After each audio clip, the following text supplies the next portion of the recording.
An earthquake with a preliminary magnitude of 7.6 has hit Japan. Japan Meteorological Agency has issued a tsunami warning along the coastal regions of Ishikawa, Niigata and Toyama prefectures after a series of strong quakes shook the western areas. In fact, there are more updates that are coming in. In the latest, let us tell you that Japanese Prime Minister Kishida has just right now taken to social media platform X, and he says, and I quote him here, I read out his tweet: in response to the earthquake with a maximum seismic intensity of 7 in the Noto region of Ishikawa prefecture, we immediately set up the Prime Minister's office response and recently established the specific disaster countermeasures headquarters.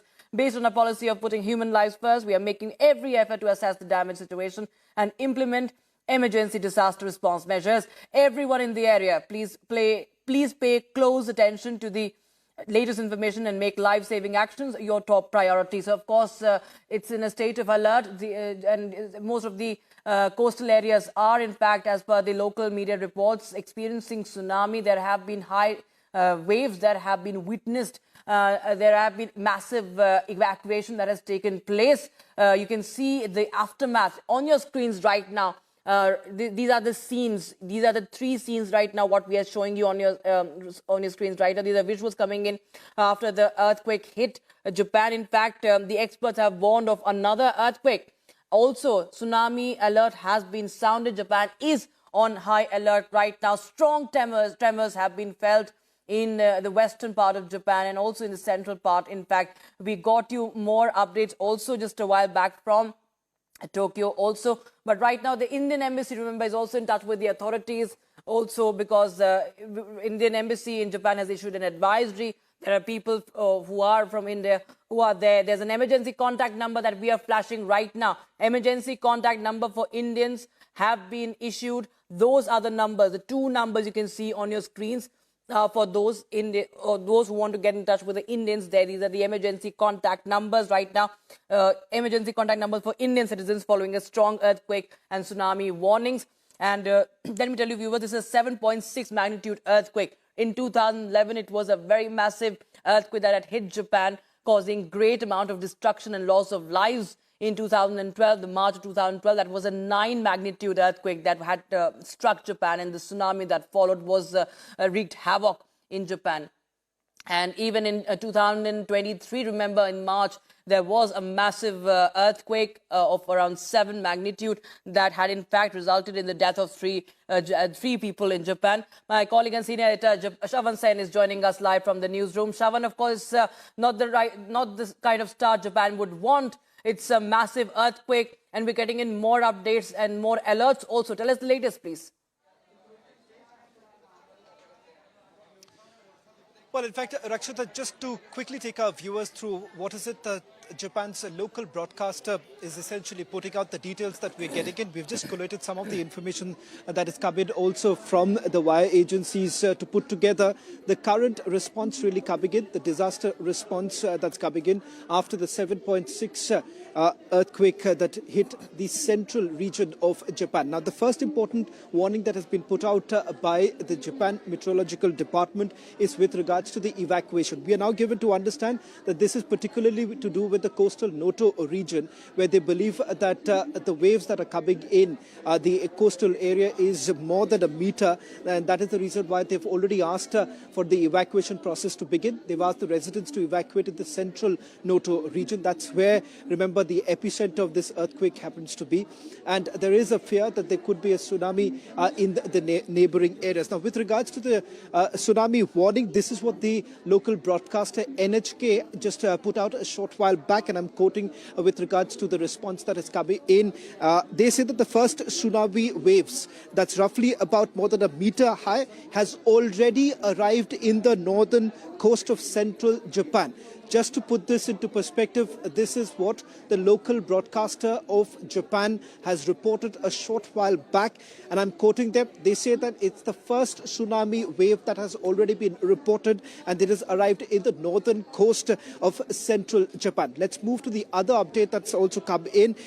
They believe that the wave in the Noto area, where the evacuation has already been issued, the evacuation instruction that has already been issued, they fear, the authorities there fear that the wave meter could go up to about 5 meters, which is way above the normal. That's the reason why a tsunami alert has already been issued. Now, let's also talk about the country's largest nuclear plant operator, because remember, this is the greatest cause of concern right now for the authorities in Japan, because in the past too it has created havoc.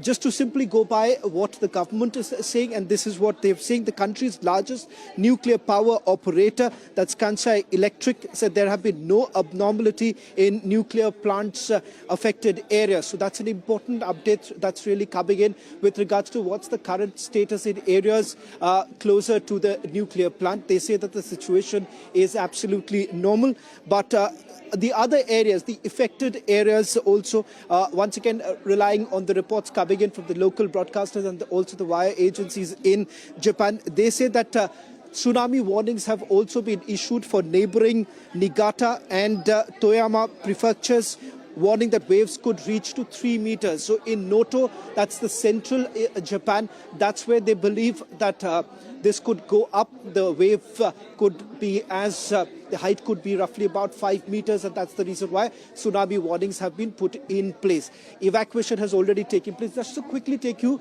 to some of those images that are now coming in. This is from a supermarket in Japan, where you can see this is moments after the earthquake took place. As you can see, all the items inside a shopping area right now. This is the perhaps the magnitude that was essentially felt. We'll try and put that image back to you in a short while. From now, we'll also take you through some of the areas, the coastal region in Japan where the tsunami alert have been made. If you take a look at it, the central area is where the biggest concern remains right now, Rakshita. And having said that, there is a nuclear disaster plan that has been, perhaps immediately put into place. They are looking at all kinds of responses to be activated the moment a tsunami alert of this nature is actually put into place. But having said that, we'll also try and go across to our reporters on the ground. In fact, the Republic does have a reporter in Tokyo right now sending us alerts. They're saying that as far as Tokyo is concerned,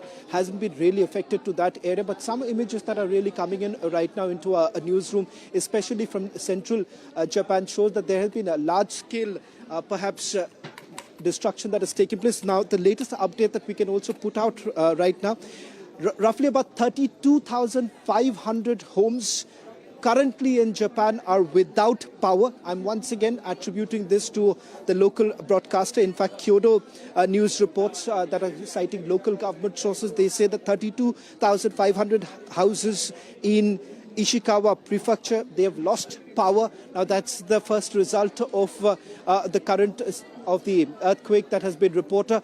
Let me also quickly go across to Nupur Tiwari, our reporter on the ground, giving us the latest updates.